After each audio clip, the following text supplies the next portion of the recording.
All right. Hi, I'm Michael, KB9VBR. And I'm Dave, KZ9V. Welcome. This is a special, something new we're going to try. It's a reaction video or commentary track to our Minnesota QSO Party video.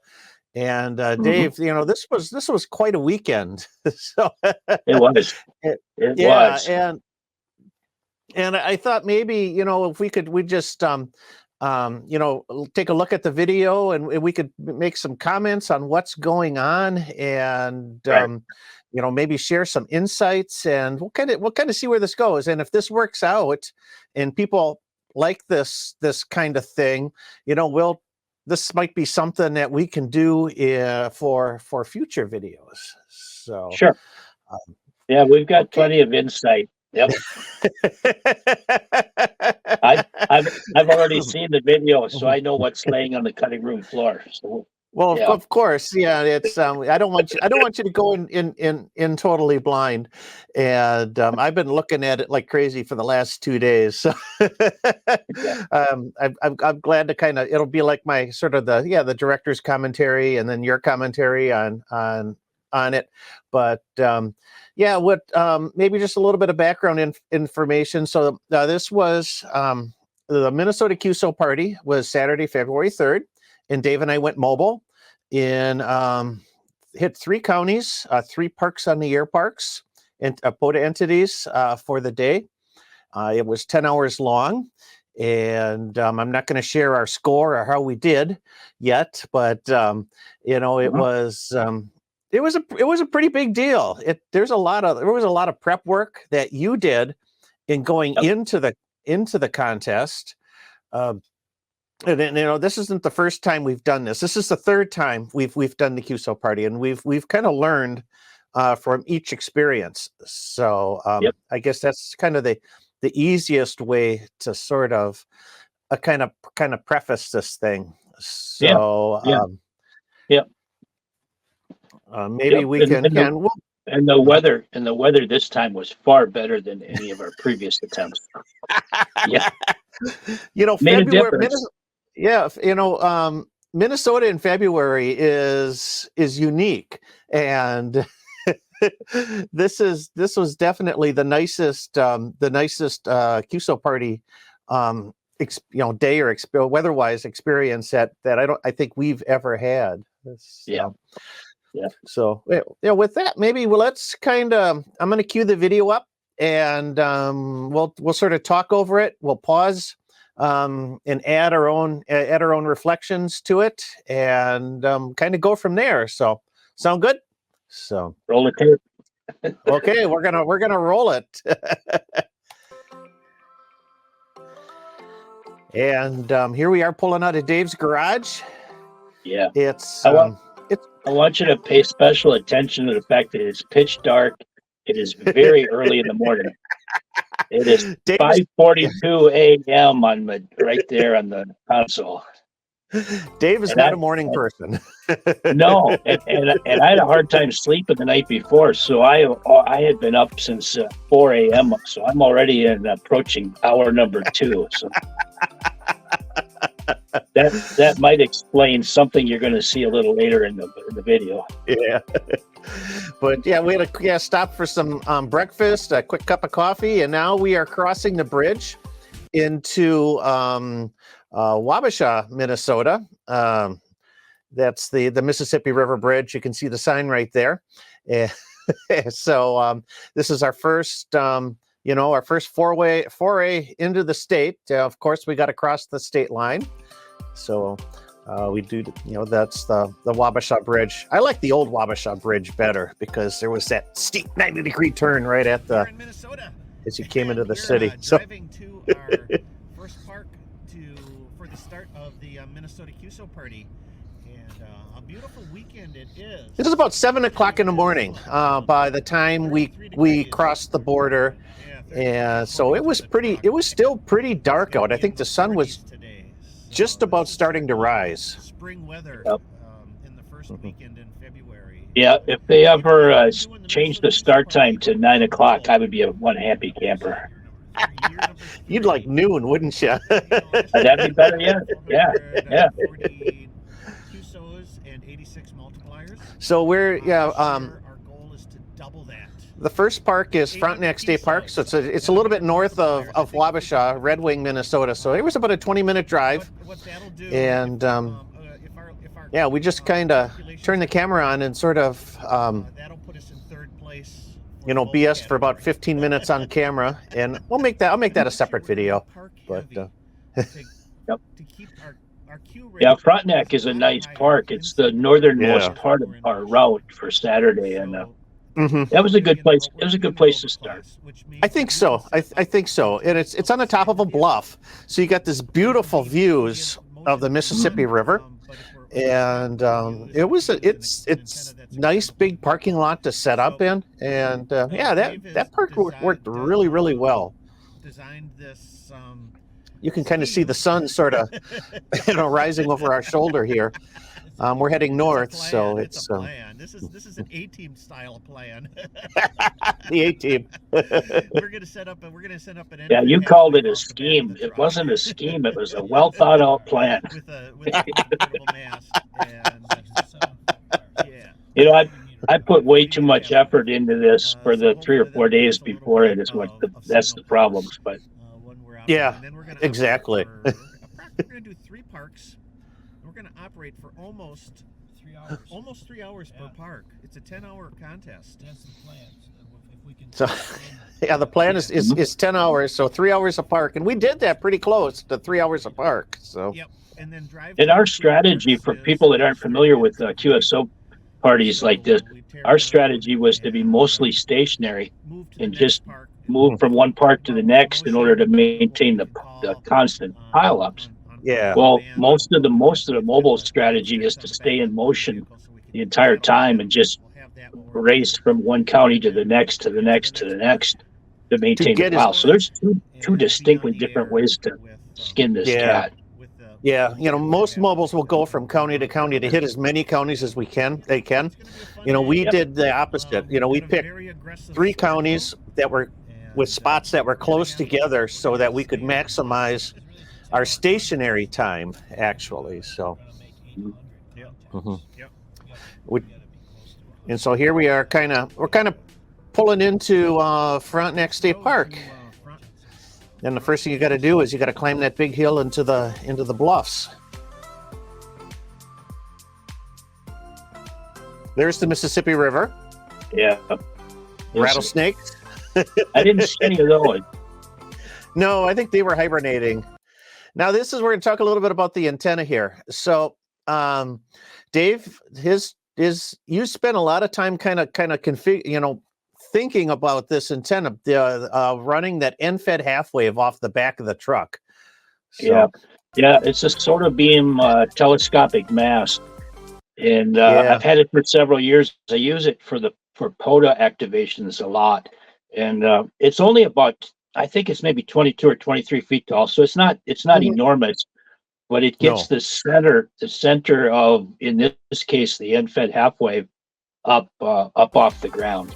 And then we just sloped it straight back from the truck about I don't know, I get the wire 67 feet long, so it was probably about 15 or 16 feet vertical, and then the rest of it went sloping downward straight away from the truck. You had the transformer kind of sat on top of the tonneau cover there.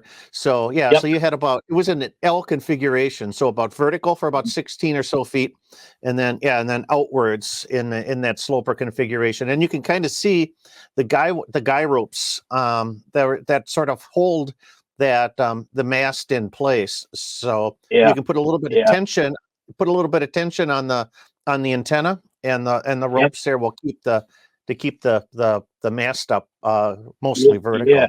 Yeah, and I assembled it the day before. There's the barbell that holds the far end of the wire. That's all it took, was just that little 3-pound barbell or whatever. So it was just sort of a counterweight, and then you had a couple of little fiberglass rods here that are used for driveway markers, just to kind of keep the other end of the antenna off the ground. Yeah, so every time we deployed it, the far end was always exactly like 3 feet off the ground because of those. Yep. We tried to keep it as consistent as you can, so that the bandwidth and the tuning and everything would be the same from park to park to park, and it pretty much was.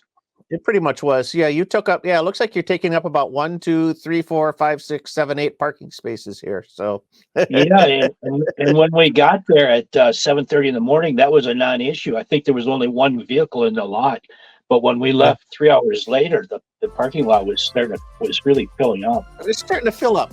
Yeah. So what we had here is you see Dave's wearing a pair of headphones. So we had a Y connector. Splitting our audio so that I could wear the headset and then he could also hear in his headphones. And Minnesota QSO Party. he was sort of not really logging, but kind of assisting in the logging, making sure we had names correct and whatnot, because he was doing some lookups. Is one of the things we got to know in this contest is the exchange, which is county, state, and then first name. So sometimes you have trouble getting first names out of people. So it's Dave, you were kind of doing backup on that, making sure we had names for everybody. Yeah, that was the plan, and it worked for a while. Until your jetpack kept restarting. Oh man, that was a problem. Yeah, we tried to keep internet access, and neither of our laptops has internet on it, so we needed Wi-Fi, and so I used a little Verizon jetpack, and it gave me a lot of grief. I had a hard time keeping that thing on. Okay, we got 91 contacts. So we ran for about an hour on 40 meters. We ran for about 20 minutes on 80 and Very got like 7 contacts. Yeah, and then so 40 was pretty good for about almost an hour. And now here at this point, Dave's switching over to CW. We're going to do a little bit of CW and see how that goes. Yeah, no, this is we should pause this for a second. This is the first time that we've tried CW in the Minnesota contest, because in Minnesota there's no advantage for CW mode. Like in many parties, you get a ×2 multiplier or some advantage for CW. In Minnesota, there's not. But we thought that perhaps there would be multipliers available on CW only that we might snag. So that was the thinking. And in hindsight, well, you can go ahead and roll a tape. You're going to see a real cluster. Dude. You're going to see a cluster.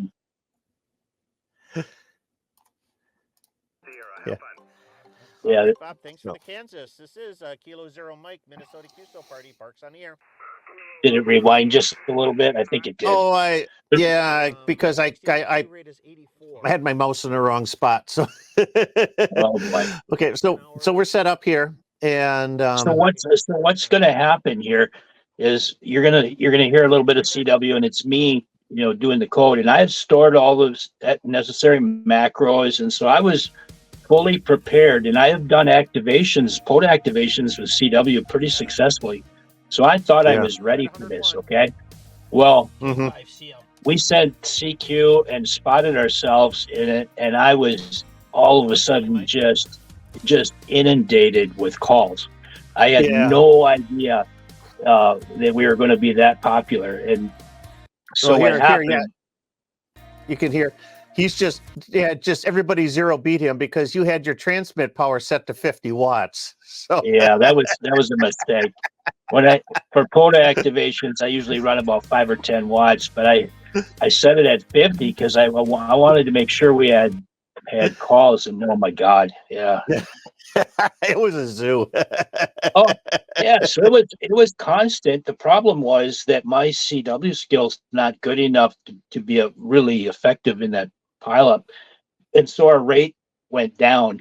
We made contacts, but the rate was nothing compared to what you were able to do on sideband. So in hindsight, it wasn't a good plan. But no, that's all right. We found out. It was good. It was good to try. So we know that unless we can do 30 words a minute, CW is probably not going to be as productive as calling on phone, because phone I can do a rate well over 100 QSOs an hour, and I think with CW I think we were peaking at about 40. So yep 40 or maybe 50 for a brief period of time, but it was tough. Now, looking down the road, in a month or so we get to the Wisconsin QSO Party. That's a different cat, because number one, they allow 2 transmitters in the vehicle. We're in Minnesota, we're limited to just 1 transmitter.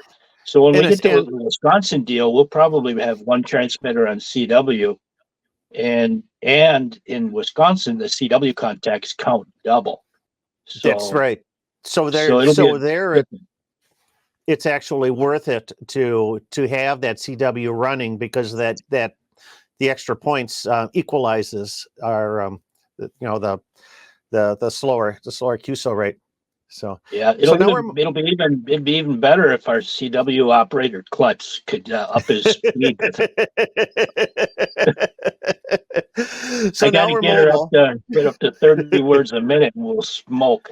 Yeah, it was smoking for sure. So now we're mobile, and we're using the one of the Shark HF sticks and on the back of the truck, and the SWR is a little bit high, so we got the tuner in line to kind of even things out. But every time you go over a bump or the thing starts swaying like that, the all of a sudden the tuner is just like retune. You hear it shattering in the background like crazy. If you watch closely, the lights are just going all over the place on the tuner.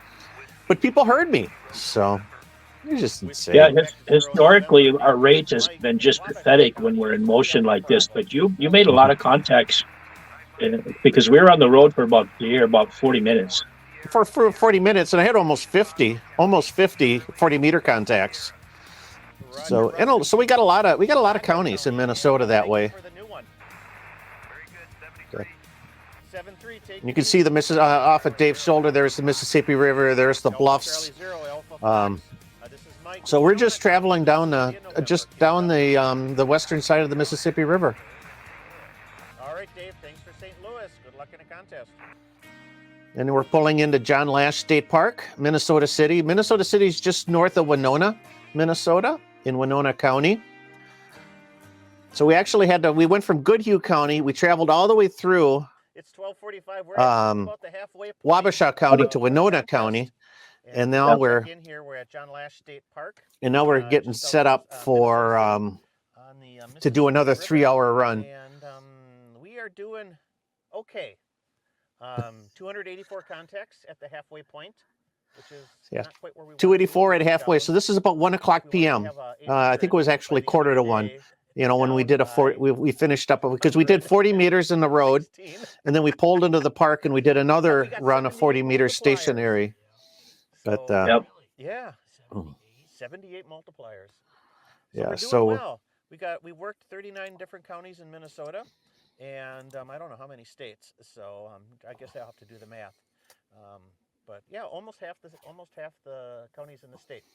So we only had 86 total. 80. So yeah. I think now we're getting ready. We're going to do a 20-meter run. Beat our multiplier.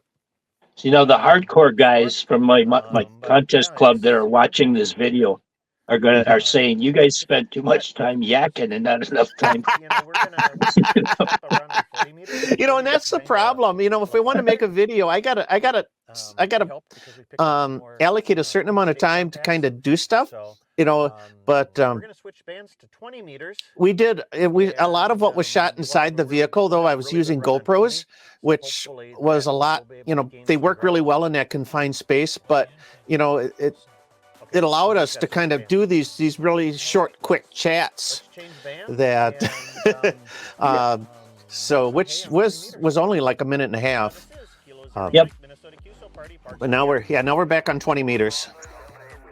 And this is like a zoo. This is just insane. The 20 meters was so good on Saturday that the pileups it was consistent. We really didn't have to, wait for people to come to us, because we always had a steady number of people returning our call. You two take it easy. Kilo Zero Mike. So while I'm sitting there spinning my wheels, I did make myself useful by keeping you spotted. Yeah. I had on my cell phone, I was able to utilize 4 different spotting websites, and I'm not sure, how much they impacted things, but every time I spotted it, it seemed like there was another rush. Yeah, because we'd use the POTA page. We'd spot ourselves on the POTA.app page, but then I think you were spotting on DX Summit, and then there was a County Hunters spot, and then there was another spotting page. Yeah, there was a QSO state QSO Party page. Yeah, it was I'd never seen before, but it was pretty effective, and a W6RK something page too. So this is Kilo Zero Mike. Parks on the air, Minnesota QSO Party. Dave's enjoying a little bit of lunch. And now Dave took over for a little bit. Gave me let me rest my voice a tad. Yeah. I'd been waiting for like 4 or 5 hours, so I was ready. But as you can see, my rate sucks compared to Michael. You went off script. Is the problem? Yeah. You can't. Yeah, that's part of the problem. You can't ad lib. I'm sure the hunters were lost. Hey, I did work our only DX contact that day, though. While I had some guy in Namibia, if you can believe that. Yeah. VP 51, and that call sign really threw you. Oh my God! Yeah. But we got 3 hours to go. 469 contacts, 91 multipliers. We beat last year's score, so now we were do our stretch goal. So at the end of 3 hours, so this was about so we get 3 o'clock, just about 2:45, I think it was around 3. Yep. And so we have a very short drive to the next park, so things are looking good. Yeah. And so 460 something at 3 o'clock, 3 hours to go. We're in good shape. We beat last year's score, so we were happy. Now we were going to settle in for another 40-meter run as we go up, and we were expecting to go to a wildlife refuge or a reserve. It's part of the Upper Mississippi National Wildlife Reserve, but it was going to be closer to Wabasha, down in the sloughs, and which is the spot that we had originally picked out. As we were heading north on the highway, you spotted a boat landing. Yeah. Yes. Yep. Yeah, the refuge runs up and down the west side of the Mississippi River I think it goes all the way into Iowa. And so there's multiple boat landings and recreation areas all along there. And this one was just more convenient that I wasn't aware of. It was right alongside the highway. And it was right over the Wabasha County line. So we were probably on the road for maybe 10, 15 minutes tops. Yeah. It wasn't that long. So we were able to turn around. We could have been right there. Yeah, we could have. And it was a nice spot too. It was right off the highway. It had a good size parking area because it had all that parking for boat trailers. The other one and there was nobody there. So last year when we went to that other boat landing, it was full of people ice fishing. Well, nobody's ice fishing this is because it's too warm. But Wabasha County QSO. So here we're turning around. There we go. We got to cross the railroad tracks. There's a big BNSF line that runs there. And here it is. It's a big area to set up. India Mike, name here is Mike of Wabasha County, Minnesota. Right off the highway. All right, Dave, glad to get you in the log again. The only downside is that the setting sun was in my eyes, so I had to have the visor to kind of shade myself until the sun kind of went over the bluff there. Hotel Zulu Yeah, it didn't take long because it's already like 4 o'clock and the bluff's this is pretty tall. Yep. Yep, this is after 4. Sunset's about 5 o'clock, I think. Yeah, but the sun went behind that bluff probably about 4:15 or 4:30. Yeah. Now here we go. Now Dave is kind of, Yeah. he's resting his eyes. Yeah. Hey, and I am not faking sleep. I am asleep. Yeah, it's sad, but it's true. Yeah. You can sleep with all of that noise getting piped into your head. You must have been tired. I was exhausted, but the exchange is really monotonous, and it almost does put you to sleep. Yeah. I'm just glad I wasn't snoring. You probably edited out some snoring. No, you were good. You were good. You're awake, so gonna check the he's spots. awake now. Yep. You can tell it's starting to get a little bit darker now. This is right at the end. We're just about 6 o'clock. All right, Kevin, So thanks for the contact, 7-3. everything is dark and Kilo 0 Mike, Minnesota 6 QSO o'clock.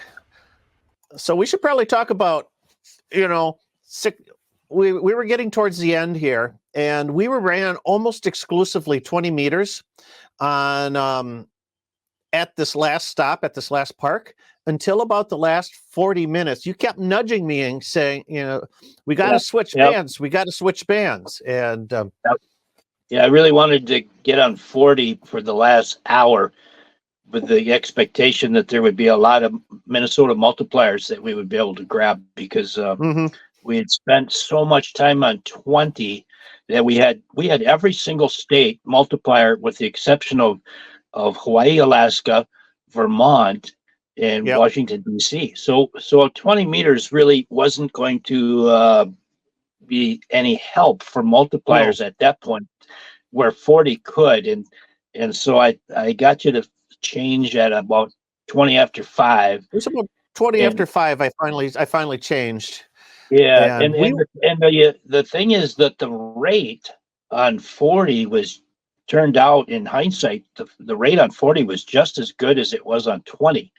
And we as we were hoping, we actually snagged 3 more Minnesota counties in that last 40 minutes. So I was really happy about that.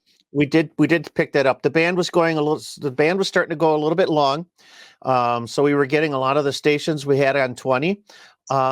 We had to battle the international broadcasters. It took a minute or so to find an empty spot, but once we were able to establish that, we were doing pretty good on 40 meters. We were doing very good. Yeah. Yeah. And then we were getting down to 658 and or 558, and you found a county that was spotted that we had not had yet. Yeah, so Cook County. Yep. Cook County. Yep. So you wanted me to so you wanted me to switch down there quick instead of grabbing one more QSO. And but by the time we got down there, they had evaporated. Yeah, so yeah, and it was 6 o'clock. So it was then it was 6 o'clock. It's it's done. It's done. Oh my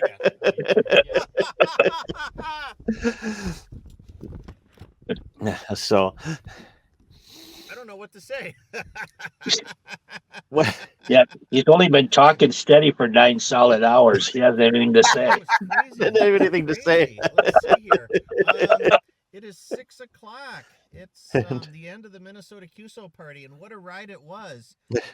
You're not going to believe this. 750 contacts. So you look at the map here, 750 contacts, and we just here except and then Dave's line that goes all the way up to Namibia, but East Coast heavy again. This is you look at this, and this is usually what we expect. When we go out and we do like a long POTA activation, you kind of see this kind of coverage. East of the Rockies is just plastered, and then west of the Rockies is just a lot more sparse. So, and then pull up the next multipliers for 144. And then this, you kind of, even in close, we got a lot of, you see, if you look at this map here, the center point is kind of, I think I set the center point at this wildlife reserve because it was kind of in the middle of the three spots. If you see the big cluster of stations in Minnesota there, that's the Twin Cities. That's where everybody is. And then outstate is just a lot, there just aren't a lot of people. Everybody, geez. And then this big cluster here by the Lake Superior, that would be St. Louis County or Duluth. So it's, that's the population centers up here. Actually, if you look at this line going sort of northwest from the Twin Cities, that would be I-94. So St. Cloud towards Fargo, Moorhead. And then this other line emanating off to the southwest, you got Rochester, Minnesota. The other big population center in the state. So it's that's where you expect it. That's where the people are in Minnesota, I guess. Yeah. 1,000 points. Yeah. 144,000 points, which is easily. I think we had 71,000 points last year. Quite hit our stretch goal of 800 So contacts and 100 mults, but we got darn I mean, for contesters that are watching this, they understand all the terminology and the numbers and whatnot. But for people that are not contesters, when we say multipliers, we're talking about counties in Minnesota and then states all across the United States and Canadian provinces. And when you calculate your score, you multiply however many contacts you made times the number of multipliers. And to imagine, I mean, you watch Michael doing, his thing there, making all those contacts, but imagine doing that for 9 or 10 hours at rates, and his rates were oftentimes 130 contacts per hour. Okay, that's more than 2 per minute. So he's really plowing through these things. And what's even more incredible is that there are guys on the road doing what we're doing that are even faster than we are. We're watching the video a couple days after the fact, so we know what some of these other guys have turned in for scores, and it's incredible. Yeah, so 750 contacts and 144,000 points sounds really big, but when you see some of the scores rolling in, for the hardcore mobile contesters, we're in fourth place again. We're in fifth place. Yeah, and a very respectable fourth, whatever. Yeah. I mean, it's a lot of work. It's a lot of work to do that. Holy smokes! It's it's not easy. No, it's a very impressive and to me it seems almost unrealistic that we did what we did. Yeah. But we never really exactly. So, hey, Michael, we need a little more illumination on me next year. I look like I'm in a cave back there in the driver's seat. I'm gonna have to get like they got these little LED stick lights. We might just have to get one of those to throw on the dash, when we do this kind of thing. So because I got the laptop, kind of shining up into my face. I suppose I should have held it over by you too. Yeah. I think my laptop must have been turned off or retired. I think you weren't using it. You had your phone on a couple minutes ago, and that actually lit up your face. So yeah. Mental note for next time. Yep. Our productivity was on 20 meters. Yeah, absolutely. It was on 40 meters got us the in-state contacts. 20 meters gave us. What we're talking about right here is the our reactions to our impressions, and it turns out that our impressions wound up being similar to all the rest of the mobile guys. 20 meters far exceeded everyone's expectations on Saturday.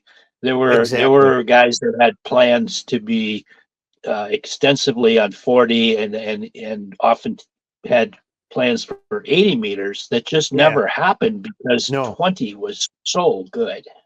20 was so good and it was so productive that many, many of those contesters, the mobile contesters, just stayed exclusively on the 20-meter band because they could rack the QSOs in so fast and so well.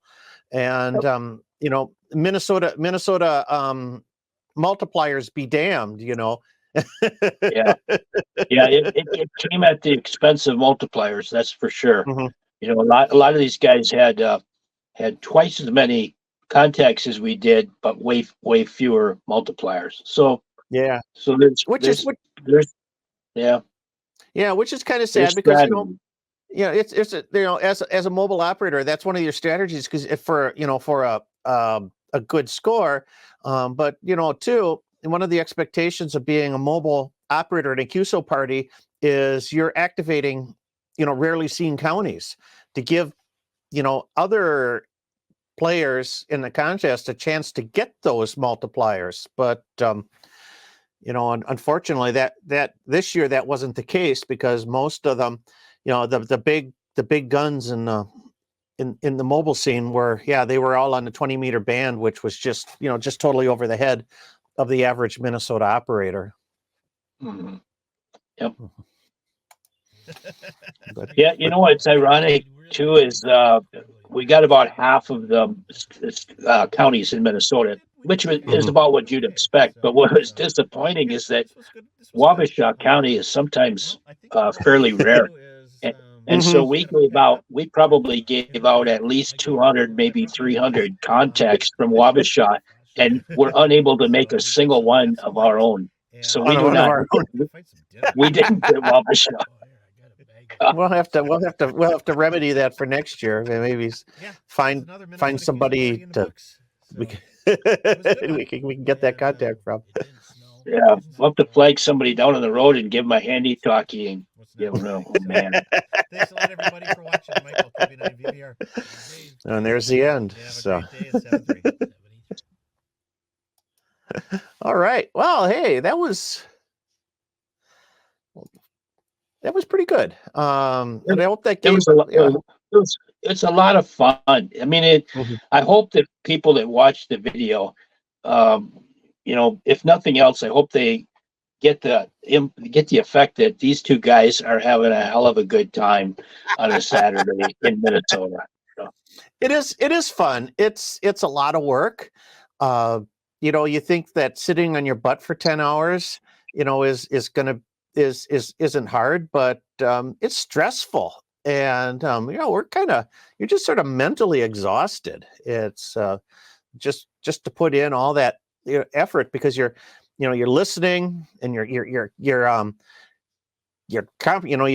kind of you got that recognition, that comprehension going, and you got you're keying stuff in, and then you're reading stuff off, and you gotta keep that speed up. You can't slow down, and it's a lot of work. So I was tired. I'm glad we treat it as a competitive sport. You're really you're just driven to do better and better and better and better. And it's not athletic, obviously, but it's pretty mentally fatiguing, really. Yeah, and, yeah. What really amazes me are the guys that drive themselves. Okay, we're a team. Okay, so Michael never had to worry about driving or where the road turns off or any of that stuff. But there are guys that are doing what we were doing by themselves, driving continuously for 10 hours and making contacts on the radio. It almost sounds dangerous, but yeah, you wonder how they can be safe on the road. So.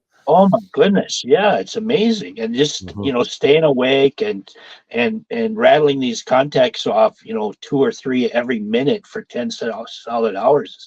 It almost seems like unhuman, Yeah, absolutely. So, but it was fun. I'm glad we did it, and we're gonna have to come up with a better, even better scheme for next year. Yeah. I don't know. Each year we get a little better, but You know, we really had a couple of things go right for us that are beyond our control. One is the weather, The which weather, is yeah. fantastic, and we're in what is known as cycle 25 of sun propagation, which is very Mhm. very strong right now. And you know, a year from now, we may be on the downhill side of that. It So might be a little bit different, yeah. yeah, And so then so we had a our lot of str- things going for us.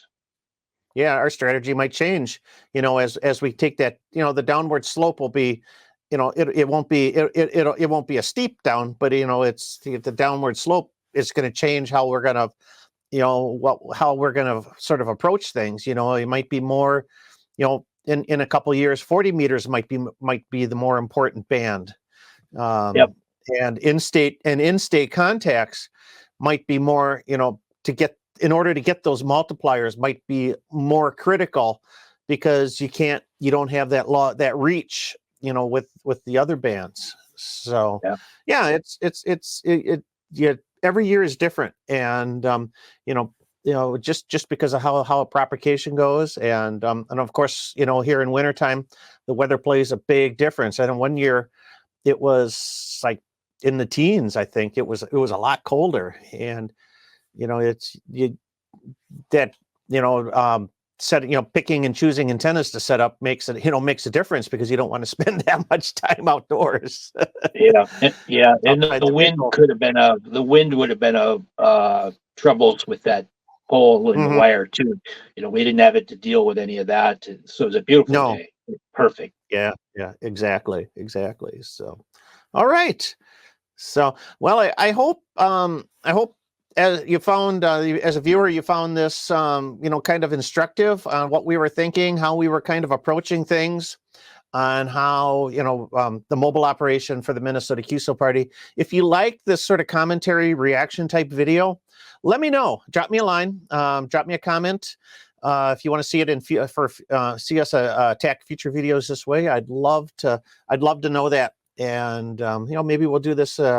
Maybe we'll do this again when we do the Wisconsin QSO Party next month, because I'm sure that'll be that'll be a little bit different animal too. So Mhm. it's so that's it for me. I'm glad you enjoyed the video, and thanks a lot, Dave, for inviting me along for another Minnesota QSO Party. It was a blast. Yeah, no, it is fun. It really is, and I'm looking forward to next year. And Yep. Wisconsin will be fun in another month. Hopefully, the weather is Yeah. as good. Yeah. Hopefully, yeah. March can be just as fickle as February, so not as cold, but it could be a lot snowier. So it's Mhm. stay tuned for the March QSO Party. It's usually that second Sunday in March. Right after that day daylight savings time starts. So that's when that'll hit. So Yep. we'll see you then. All right. We'll say 73. I'm Michael, KB9VBR. Yep, and I'm Dave, KZ9V. Have a great night. Yeah. 73.